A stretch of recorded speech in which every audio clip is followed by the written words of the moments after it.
रामलाल अमन कुमार के घर नौकरी करता था। अमन कुमार का बेटा सौरभ एक बड़े स्कूल में पढ़ता था, जबकि रामलाल का बेटा दीपक एक सरकारी स्कूल में पढ़ता था।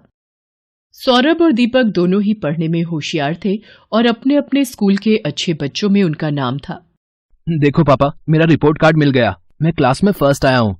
अरे वाह सौरभ, मुझे पता था मेरा बेटा इस बार भी क्लास में फर्स्ट आएगा। अरे रामलाल, दीपक भी तो अपनी क्लास में फर्स्ट आया है ना? अभी कुछ देर पहले ही वो भी अपना रिपोर्ट कार्ड दिखा रहा था। जी साहब, वो भी अपनी कक्षा में अव्वल आया है। पापा, सरकारी स्कूल में पढ़कर तो कोई भी फर्स्ट आ जाता है। वहाँ की पढ़ाई तो बहुत आसान है। दीपक ने कोई बड़ा काम नहीं किया, एक छोटे से स्कूल में फर्स्ट आकर। सौरभ, ये लो लड्डू। मैं फर्स्ट आया हूँ ना, तो बापू ने सबको बांटे हैं। मैं नहीं खाता ये बेकार से लड्डू। मॉम, वो चॉकलेट बादाम कहाँ हैं जो आपने सबको खिलाए हैं? मेरे पापा तुम्हारे बापू की तरह सस्ते लड्डू नहीं लाते। वो तो चॉकलेट ड्राई फ्रूट लाए हैं। और ज्यादा इतराने की जरूरत नहीं है। तुम हमारे नौकर के बेटे हो। जितनी मर्जी कोशिश कर ले, तो मेरी बराबरी नहीं कर सकता। सौरभ बेटा, ऐसे नहीं बोलते। दीपक भी अच्छा बच्चा है।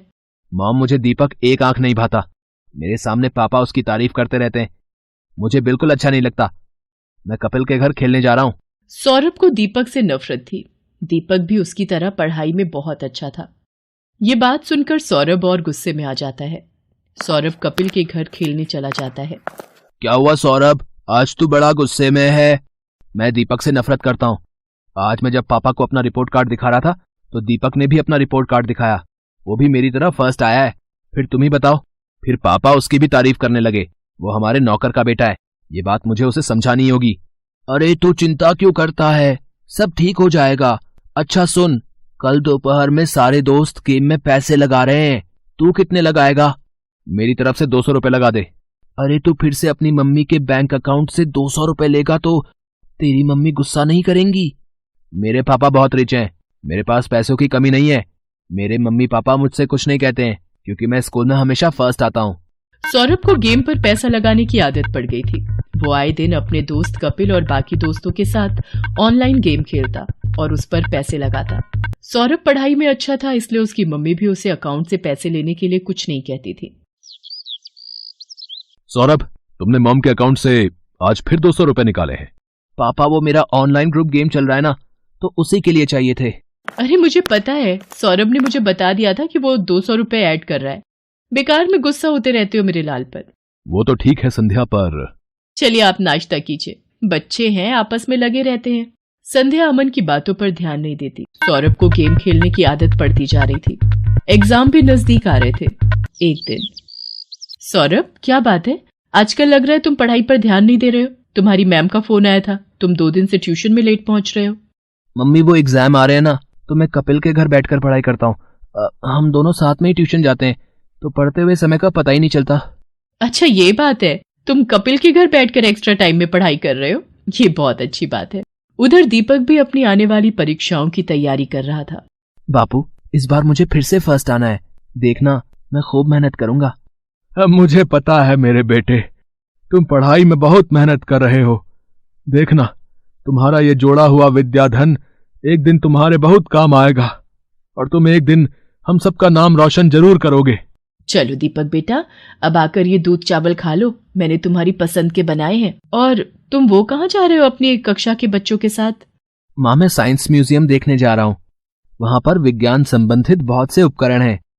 टीचर बता रही थी, हमें वहां जाने से बहुत कुछ सीखने को मिलेगा। अच्छा, ये तो बहुत अच्छी बात है। दीपक स्कूल के बच्चों के साथ साइंस म्यूजियम देखने जाता है। वहां उसे प्राइवेट स्कूल के बच्चे भी दिखाई देते हैं, जिनमें सौरभ भी होता है। सौरभ, ये तो वही लड़का है जो कई बार तेरे घर पर भी देखा है। अरे ये हमारे नौकर रामलाल का ही तो लड़का है। गरीब नौकर का बेटा है ये। हाँ, ये नौकर का बेटा है। फिर तो ये भी नौकर हुआ। सब बच्चे दीपक पर हंसने लगते हैं। दीपक घर आकर सुस्त और उदास हो जाता है। बापू, सब बच्चे मुझे नौकर का बेटा कहकर चिढ़ा रहे थे। सब बच्चे मेरे ऊपर हंस रहे थे। अरे मेरे बच्चे, तू इतनी सी बात पर बुरा मान गया? मैं तुझे तभी तो पढ़ा लिखा कर बढ़ा रहा हूँ, ताकि तू पढ़ लिख कर बड़ा आदमी बन सके और पैसे कमा सके। रामलाल की बातों को सुनकर दीपक में हिम्मत आ जाती है और वो खुश हो जाता है और खूब मन लगाकर पढ़ाई करने लगता है। अगले दिन दीपक स्कूल जाता है तो उसकी टीचर उसे कक्षा में पूरे साल अच्छा करने के लिए पुरस्कार देती है। दीपक ने पूरे साल बहुत मेहनत करके अव्वल स्थान पाया है, इसलिए दीपक को स्कूल की तरफ से कक्षा में best student of the year का अवार्ड दिया जा रहा है। और मैं जानती हूँ कि फाइनल एग्जाम जो आने वाले हैं, दीपक उसमें भी फर्स्ट क्लास पास होने की पूरी कोशिश में लगा होगा। Thank you ma'am. सब बच्चे तालियां बजाकर दीपक की प्रशंसा करते हैं। घर आकर दीपक अपने बापू और माँ को सारी बात बताता है। अरे वाह, ये तो बहुत सुंदर पुरस्कार है। जीते रहो मेरे बच्चे। बापू, मैं ये पुरस्कार अमन अंकल को दिखाकर उनका आशीर्वाद लेना चाहता हूँ। ठीक है बेटा, चल तू उनका भी आशीर्वाद ले ले। संध्या, तुम्हारे बैंक अकाउंट से 1 लाख रुपए निकल गए और तुम्हें पता तक नहीं। मैं भला इतने पैसे एक साथ कहाँ खर्च करूंगी? मुझे भी कुछ समझ नहीं आ रहा, ये सब कैसे हो गया? रुको, मैंने बैंक से सारी डिटेल निकलवाई है। बैंक की तरफ से ही फोन है। अमन बैंक वालों से फोन पर बात करने लगता है। रामलाल और दीपक भी वहीं खड़े थे। हो गया सत्यानाश। और दो लाडले को मोबाइल फोन। तुम्हारे बेटे ने बेवकूफी में 1 लाख रुपए न जाने किसी ऑनलाइन गेम में लगा दिए। अब भुगतो। और है कहाँ ये सौरभ? वो तो अपने दोस्त कपिल के साथ ट्यूशन गया है। मेरे फोन पर सौरभ के ट्यूशन से फोन। जी, मैं सौरभ की मम्मी बोल रही हूँ। क्या सौरभ ट्यूशन नहीं आ रहा? पर जी ठीक है, सौरभ पिछले 1 हफ्ते से ट्यूशन नहीं जा रहा। तभी सौरभ आ जाता है। क्यों सौरभ, ट्यूशन से आ गए? जी पापा। अब तुम झूठ भी बोलने लगे हो। तुमने 1 लाख रुपए किसी ऑनलाइन गेम में लगा दिए और 1 हफ्ते से ट्यूशन भी नहीं जा रहे हो। 2 दिन बाद तुम्हारे फाइनल पेपर हैं। Papa mummy, I am sorry. मैं कपिल के बहकावे में आ गया था और उसी की वजह से आज मैं स्कूल टेस्ट पेपर में भी पहली बार फेल हो गया। अरे रामलाल, तुम कब आए? और दीपक बेटा, ये तुम्हारे हाथ में क्या है? जी ये वो, आज मुझे स्कूल में बेस्ट स्टूडेंट का अवार्ड मिला, तो आपका आशीर्वाद लेने आ गया। जीते रहो बेटा, खूब तरक्की करो। अमन दीपक को आशीर्वाद देकर चुपचाप अपने कमरे में चला जाता है। पापा, क्या मैं अंदर आ सकता हूँ? मुझे अभी तुमसे कोई बात नहीं करनी सौरभ, अपने रूम में जाओ। मम्मी पापा मेरे से नाराज है, वो मेरे से बात नहीं कर रहे। सौरभ, अगर तुम्हें सच में अपनी गलती का एहसास है तो अपनी गलती को सुधारो, फिर तुम्हारे पापा का गुस्सा ठंडा हो जाएगा। मुझे पता है मम्मी, मुझे क्या करना है। सौरभ ने अब कपिल और उसके दोस्तों के साथ गेम खेलना बंद कर दिया और खूब मन लगाकर पढ़ने लगा। पर 2 दिन बाद उसका मैथ्स का पेपर था। उसने ट्यूशन की बहुत छुट्टियां ले ली थी और उसका कोर्स अभी बहुत बाकी रह गया था।